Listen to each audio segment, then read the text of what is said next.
Welcome, everyone. Again, my name is Alicia Holmes. I am a financial educator and coach.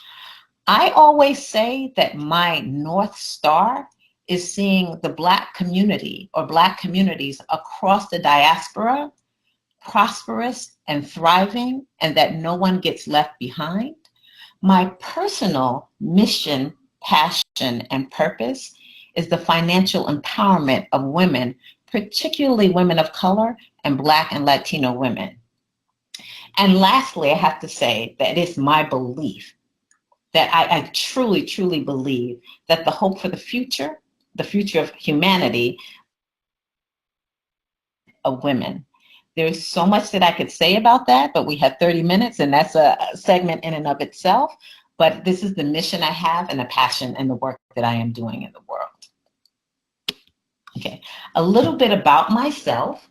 I was actually very, very fortunate that when I was the mere age of 20 years old, to be actually coached on the concept of wealth building from a financial well-being perspective, to think about the way that I looked at this tool of money as a way to create opportunities for myself, for my family, for the community, and for future generations. So it was a different way of thinking and looking at money and the tool of money from a wealth building perspective.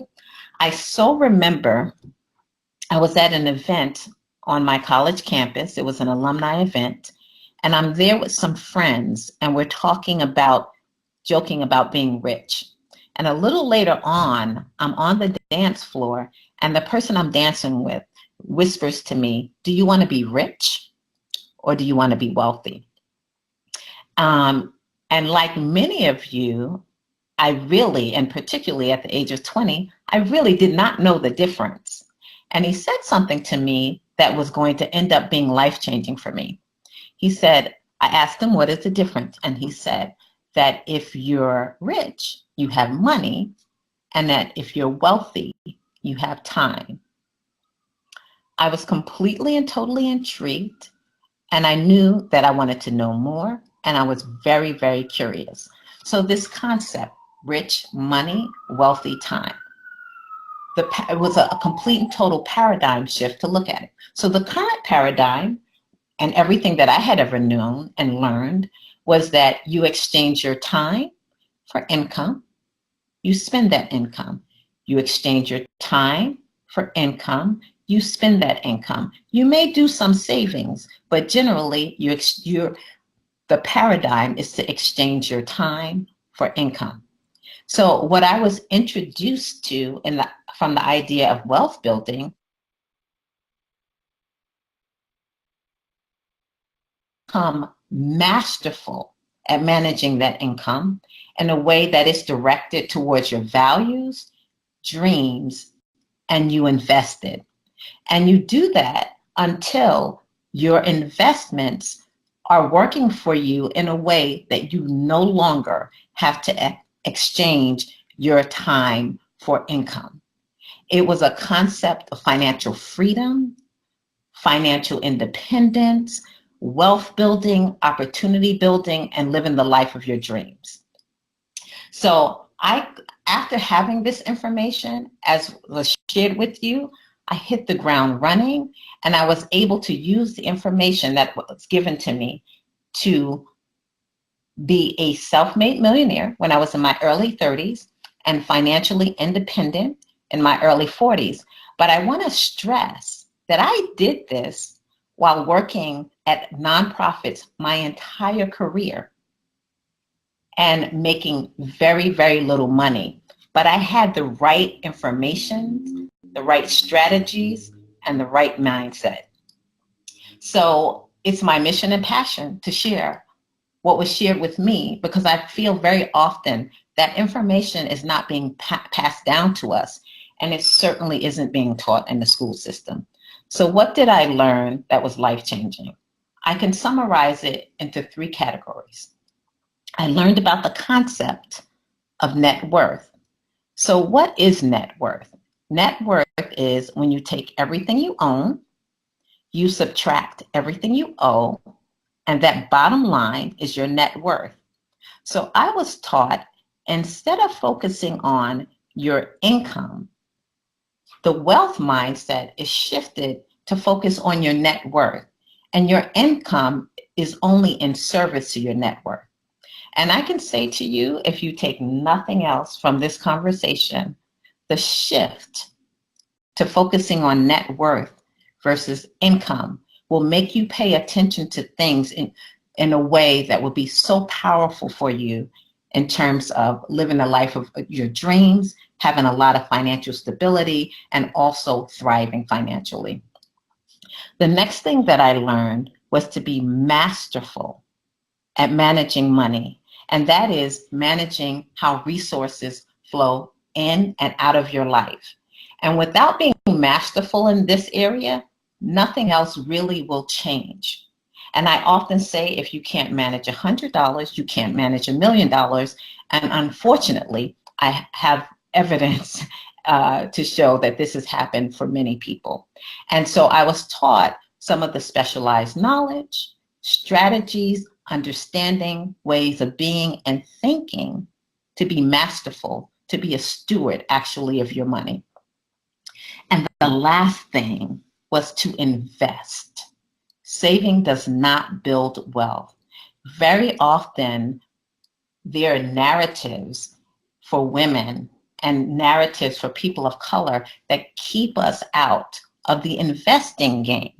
And so I was given some of the strong fundamental knowledge, some of the possibilities, and a way to look at myself and have an investor mindset and getting the investing game. And I have to say, this is an area that I am passionate about, getting women to see themselves as investors, think of themselves as investors, and play in the investing game. So the area, I'm going to have an overview of these areas, and the area I want to start with and focus on is net worth and wealth. So net worth is the only way, really and truly, to calculate financial wealth in our economic system. It is the way to tell your true financial state. Your income alone does not tell your credits, your financial state. We all know that income does not necessarily translate into wealth. Unfortunately, again, I have seen people's income rise and rise and rise, and in a way that doesn't necessarily mean, because of their choices, that their net worth is changing. Again, on my website, you can get a free net worth calculator. I'll talk about that later. But again, what you're looking at is all the things you own, all of your assets, your home, your cars, your savings, your retirement accounts, your investments, and you subtract all of your liabilities, your mortgages, your credit card statements, and that resulting bottom line is your net worth. And again, I'll say, having that as something that you measure over time and that you pay attention to could be life-changing in the area of your finances. So I want to take a moment and look at how we are doing. Sorry. My focus, again, is on women of color. And I want to take a moment and look at how we're doing as African American women. So I have been attending some very powerful conferences across the country. And one of them I'll mention is South by Southwest, because it was such an amazing experience to see the level at which African American women were being acknowledged as movers and shakers and doing some amazing things in the business world, but not only the business world, and the business world around technology. So just to give you a few, African American women, we are starting businesses at 6 times the national average, and we're the fastest growing segment of women-owned businesses. We own more than 1 million firms, and we generate an estimated $45 billion in revenue. I did not know that. When I looking at in 2014, there was a report on women and ambition, And the Harvard Business Review does a great article on this. And when I do read the article, I look at the language, and the language always has kind of a commentary at how surprising the results were from this study and the reports from this study. And what it showed is that Black women are 3 times more likely to aspire to a powerful position with the prestigious title than white women. It also showed that Black women, 40% of Black women, had clear long-term goals in comparison to 32% of white women. And the most glaring statistics was that 43% of Black women believed that they were confident they could succeed in a position of power, where only 30% of white women felt the same way. And so this was a very rigorous study that was done on ambition and women. And then the last thing that I wanted to mention about how we are doing as African American women is that we are going to college in record numbers. Black women have the highest growth rate of college enrollment among all other groups. White men, Asian women, Black men, we are educating ourselves and going to college in record numbers. So how are we doing in terms of our net worth and our wealth? So the median net worth, I believe this study is from 2016, of single white women was $41,500. I want you to take a moment and just take a guess, a stab at what the net worth, the median net worth is for women of color, for Black women and Latino women.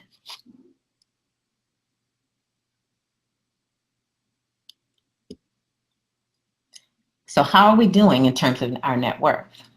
Single Black and Hispanic women have a median wealth of $100 and $120 respectively. The median wealth for white women, as I mentioned, is $41,500. In the prime working years, 36 to 49, it goes a little higher to $42,600 for white women. But for women of color, both Black and Latino women, it's only $5. And then there's a more recent study that really breaks down the categories with single, married, college education, age group, and one of the most with a college degree have a mere $11,000 in wealth. And remember, we're looking at net worth, which is the lowest of all groups, and in stark contrast to $384,400 for women in that same category who are white women. So I just want to take a moment to digest this information, because not having this area handled affects every other area of our lives, our health, our relationships, and even something called our life chances. There's an incredible book called Being Black, Living in the Red by Dalton Connolly, where he does a lot of statistical research around the effects of income and net worth on life chances. And what he found was that net worth, wealth, was the great equalizer. And what does that mean? If you hold wealth constant, you look at all different ethnic categories, and if they have the same net worth, you'll see that, I quote, some of the most salient and tenacious racial disparities will completely disappear. But if you hold income constant and you compare people at the same income level, those disparities do not disappear. And what if some of those disparities? They are academic scores of your children, the ability for your children to enter the workforce and the wage gaps. There was a number of areas that they looked at, and it showed that net worth was the great equalizer. So unfortunately, again, all of the predictions for the future is that the gap is going to get larger, and these numbers are going to look lower than they are now. So again, it is my passion to disrupt this trajectory. And I truly, truly feel that we can turn this around. Oops. Okay, so disrupting the wealth gap, what does that look like? The conversation is playing to win versus playing not to lose. And whenever I'm in a group of women, and I do a lot of workshops, community-based workshops, organizations, different groups, I always ask, are you playing to win or are you playing not to lose? Are you in a narrative around surviving or are you in a narrative around thriving? Because the strategies for surviving are not the same strategies for thriving. So the first step, I would say, is self-reflection, because we have things that are passed down to us that are not teaching us to be more powerful in this area. There's a lot of value in doing the kind of self-reflection where you're actually examining unexamined assumptions and beliefs that are getting passed down to us. Where are these things getting passed down to us from? They say that by the time that we are 12 years old, almost everything that we've learned about the way that we're going to treat our money, we've learned from our parents. And very often, even when our parents have done very well academically and have made good money, very often we're in a game of saving and not investing and not building wealth, which is why the statistics live the way that they are. So it is important that we think about what we're doing and think about ways that we can do things differently so that we can get into the net worth game. Okay, so what are some of the areas I look at when you're playing to win? We talked about focusing on your net worth. The other two areas is mastering managing your money. What does that look like? If you take excellent care of your money, I always say it'll take excellent care of you. I have a budget calculator that helps you look at your inflows and your outflows. Money loves clarity. Vagueness and avoidance fertilizes fear, creates inertia, and can put you on a downward spiral. The first step is clarity around your current final financial position. Money is just a tool. So wherever you are now, it is very powerful to get clarity on how resources are flowing in and out of your life. And money and numbers are concrete. This cannot happen in your head. It actually has to happen when you're sitting down, putting pen to paper or on your computer, really looking at how things are flowing in and out of your life. And I have a calculator that can help you with that. I talked about specialized knowledge and tools and strategies. The purpose of doing this is to direct and set intention for everything that flows in your life, the money that flows in your life is going. The specialized knowledge is creating a balanced budget where your inflows minus your outflows equals zero. It's something called zero-based budget. We all hear, pay yourself first. What does that look like? How do you implement that within your financial strategies? And I don't talk about plans because to me, plans could be so inactive. Strategies are very active. Automation, living off the rest, creating a strategy, creating a discretionary spending account. I'm giving you a broad stroke, an overview, considering the time frame, but this is something that I teach. And again, I have to say that without this, it doesn't matter. Nothing matters. It doesn't matter how well you will do as an investor, how much money you have coming in, how much your salary increases, and how much income you have generating. The real game fundamentally is being masterful at managing your money. And then investing. I was really intrigued and given great information about shifting from a consumer mindset to an investing mindset. And in summary, broad stroke overview, I put it in 3 buckets. The first bucket is security and peace of mind. And in that bucket, there is maximizing your value in the world and to be paid accordingly. And there is so much that I can say from what happens in the world and my personal experience about women of color and all women getting to a place where we're taking more responsibility for this. Having an emergency fund. Very often, a small financial problem can turn into a complete and total catastrophe in our financial lives and spiral out of control just because we didn't have an emergency fund. So again, I highly recommend this. I know there's a lot of talk about it, but implementing it in your life and making it a priority and fundamentally is very important.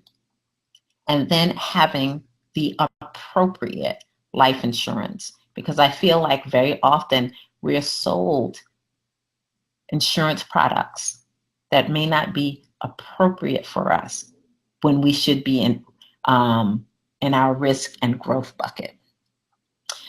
So that's the next bucket. It's our risk growth bucket. It's our investment bucket.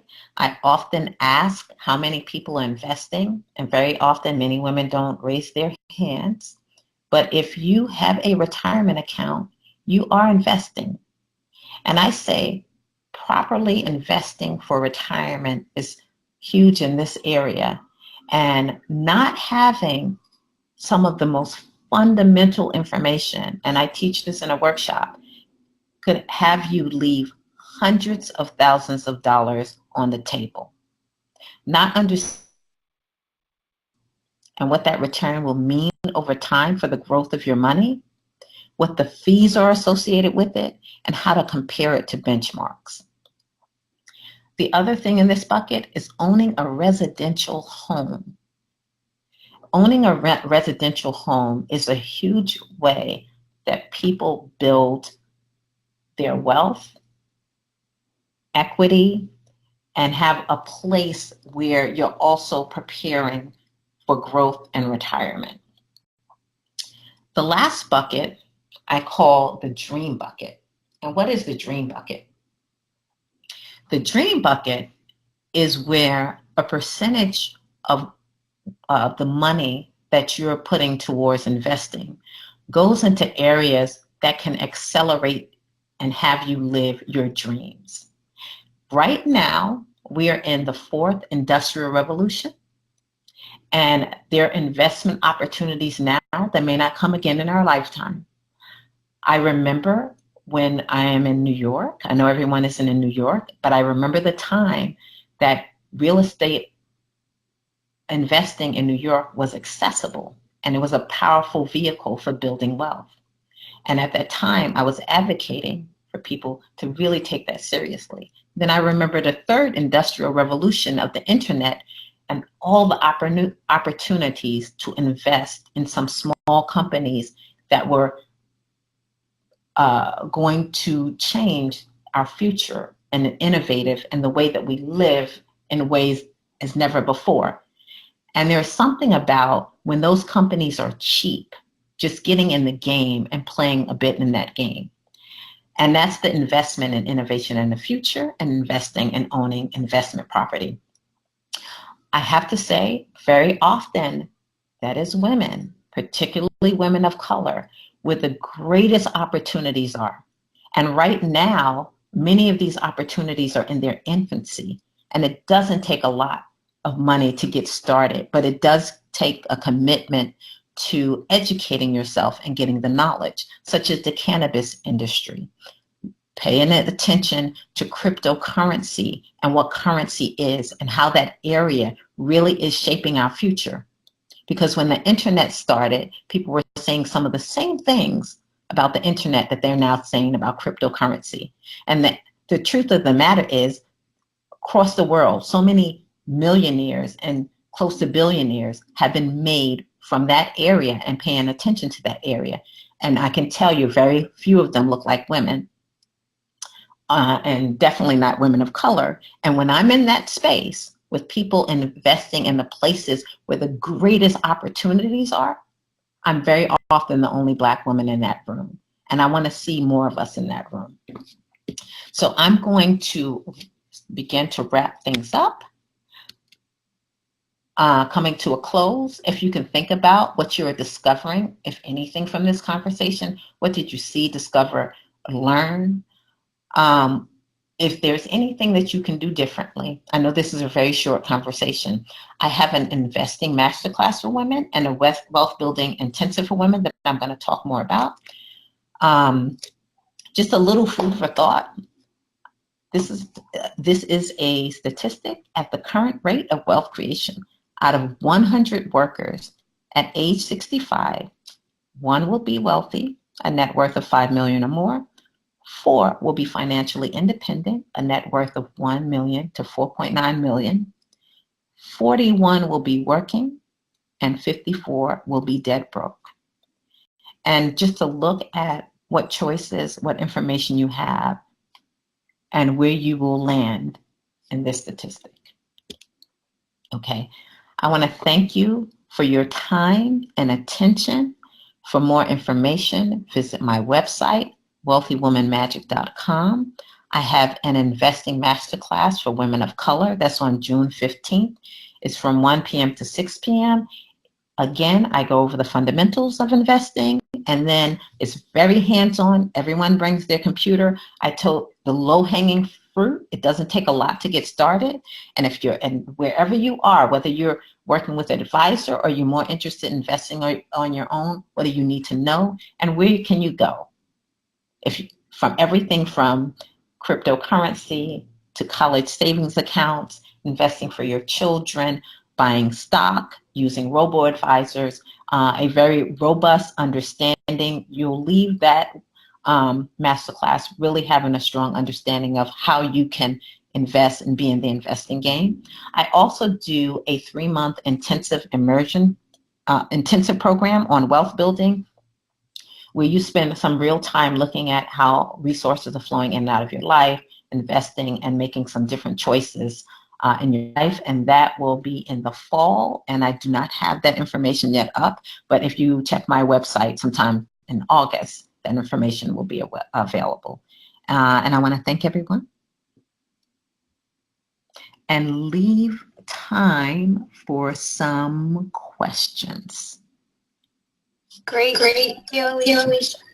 I'll just remind everyone, if you have a question, you can email info@savvyladies.org, or you can use the chat box. And I see one of the questions that we had come in is, I'm living paycheck to paycheck. I feel like I would not have enough money to buy groceries every month if I automated my savings. I know it's important to save, but I just feel like I can't do it. Do you have some advice, Alicia? So one of the things that I do with the women in my 3-month intensive program is I have everyone go on a 21-day spending fast. And in that process, people really get so much insight to how much money they have, what they're doing with it, and how they're spending it. Because very often, unless you do some intensive work around it, it's very easy not to understand where money is going and how things are flowing out of your life. And so I could say that I've met so many women who have that same question. And when they do a spending fast, they have a complete and total different relationship to the money that's flowing in their lives and out of their lives. And one thing that I can say, that when I was very young, I had a very dear friend of mine who was in this very situation go on a spending fast. And we're in our 20s and we worked together, and she always had more month than money, I would say. And I saw that if she continued on that in that direction, she was going to have a great deal of financial crisis in her life, because that's what that situation produces. So when she went on the spending fast, she really started to take complete and total responsibility for every penny that was being spent in her life. And she had to focus on her needs and not her wants. And she learned that she actually, the money that if she only focused on her needs and not her wants, that she than money. But what she also discovered that was most important is that she was making far too little money. And it was the beginning of her seeing, I need to make more money because this is not the life that I want to live. And she said if she had never actually gone through that experience, she wouldn't have had the impetus to like just take it on, to do what it took to make more money. Because sometimes what we need to do is look at our skills, look at the opportunities around us, and work on ways to actually increase our income. Okay. Great. Thanks. Another question is saying, for someone like me who has a house, emergency savings, and no credit card debt, only a HELOC, what do you recommend what should be my focus for investing? Right now, I'm taking a small amount of money per month and putting it in an Ellevest account. I plan to increase it once I see how it performs. So I think Ellevest is such a great option for women.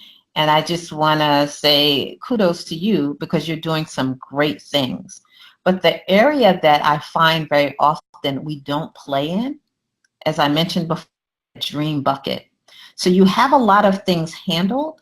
Now that's the place for us as women and women of color to play a little, to decide that we're going to get the information to play in that game. If you had invested just $1,000 in Apple in the late 90s, it would be worth $124,000, just 1,000. I had a friend who's a little younger who invested in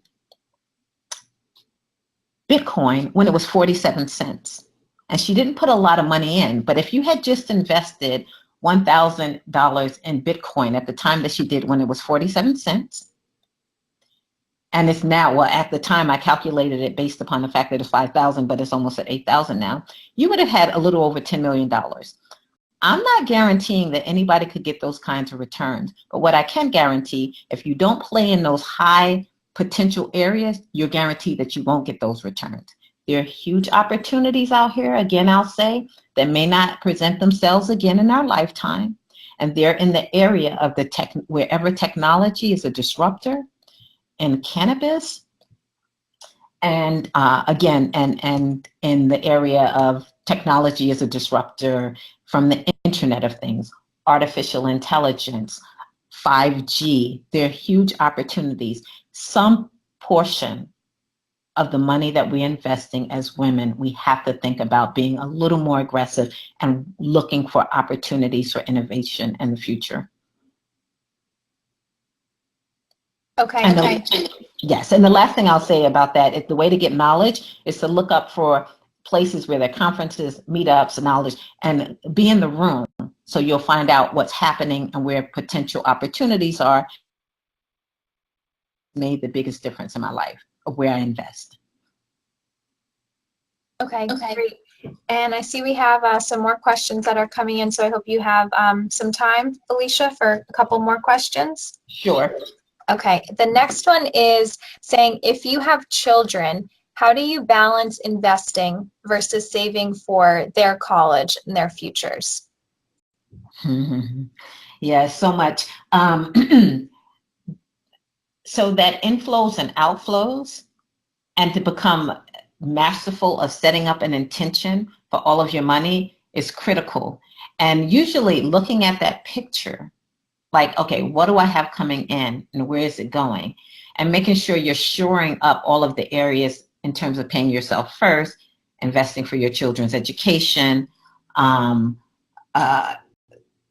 making sure there's so much I could say about this that I think I don't have time, that a good investment for your children is how much what they spend their time doing in the summer. I have a background. I worked for many, many years at a prestigious university, and I saw what they looked for in terms of children and the kind of scholarships you were given. And research shows that the way children spend their summers has a lot to do with their success later on academically and in life. So I always say to parents, when I just do workshops for parents of color at this university, is that invest in what your children are doing over the summer. It's highly valuable.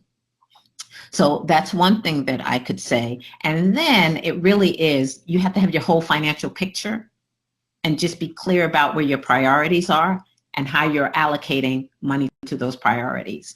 I've worked with people on their inflows and outflows calculations, and they're like, I just really don't have the money to invest for my child's education, but I will see a cable bill, a cell phone bill, and a number of things. So it's all about our priorities. Okay, good advice.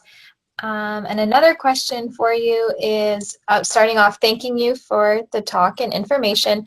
When it comes to finance, one of the biggest burdens that can feel paralyzing is student loans, especially given the continuation of higher degrees and education among young women.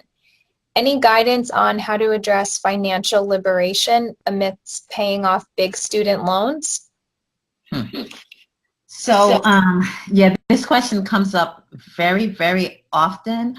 One thing I have to say is look at any opportunities to have those loans forgiven. First and foremost, if you're working for a nonprofit, a university, a government agency, there are many opportunities for those loans to be forgiven. And sometimes if you don't have that available to you, I have used I have a debt elimination strategy called snowballing. You can look it up, where I've helped people get out of debt for the last 30 years. And I've worked with young women who had a number of different student loans and they felt overwhelmed. But again, if you have a strategy trumps just about everything. So the snowballing debt elimination strategy helped a lot of women organize those school loans, and over time have a payment strategy where they see them being, eliminated in many ways or decreasing significantly. But, again, it's all about looking at inflows and outflows and being strategic about it, because you want to make sure you're taking care of that, but you also want to make sure that you're investing for your future. Okay, thank you. Another question for you is, how important is it to pay off your credit cards? Should you keep some credit card debt and keep cash, or pay them off completely? So again, I think there's some fundamental information about money and about compound interest and how money grows. And I do a lot of this in my investing masterclass. And I show the cost of credit card debt. And depending on your interest rate, how much you will actually be paying back. I actually have a credit card disclosure statement from someone that I coached that shows that they had, because of missing a few payments, their payment was around, their interest rate was around 29%, and their balance was around $11,000. And the actual credit card disclosure statement showed that if they paid the minimum, they would be paying back $110,000 off of an $11,000 credit card balance. And it would take them almost 74 years to pay it back. So I say that you have to really pay attention to, first of all, just try as much as you can not to accumulate debt. Try to pay it off at the end of the month. The concept of living within your means, you really hijack your future when you create a lot of credit card debt. And so use the debt elimination strategy to really, of snowballing. You can actually look at it on the internet. If you email me, I have another spreadsheet that I use that people have found very helpful. I do like a 20 to 30 minute seminar for women who work with me on how to get out of debt. But try eliminating debt could be very important. Not getting in debt is the most important thing. And when you have too much credit card debt, consumer debt in your life specifically, I say it can create something I call financial cancer in your financial world. So be very careful with credit card debt. Okay, and Alicia, do you have time for one more question? Yes, just one more question. Okay, so the last question is, would you consider investing in a second home, smart renovation choices in investment? I can either do that or invest in stocks, and I plan to sell in the next 2 to 5 years. So every decision that I make around investing is, what is my return on investment? And I have the tools to analyze that. And that's what I highly recommend. Very often people will ask a question, should I invest here, invest there? And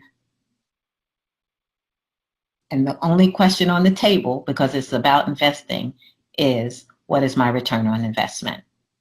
Okay. All right. Well, I want to thank you, Alicia, for taking the time to answer all of those questions. And thanks to everyone who joined us today and had a lot of great questions. This was really very interactive.